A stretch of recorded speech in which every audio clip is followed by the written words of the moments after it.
శుభమస్తు.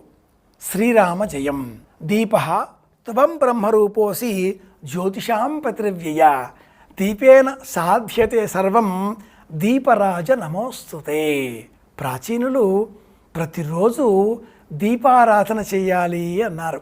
దీపాన్ని వెలిగించడం వేరు, దీపాన్ని ఆరాధన చేయడం వేరు. ఆషాఢమాసం అమావాస్యకు చుక్కల అమావాస్య అని పేరు. దీప పూజ అని మన పంచాంగాలు వివరిస్తాయి. కార్తీక మాసంలో వచ్చే అమావాస్య నాడు దీపాలు వెలిగిస్తాం.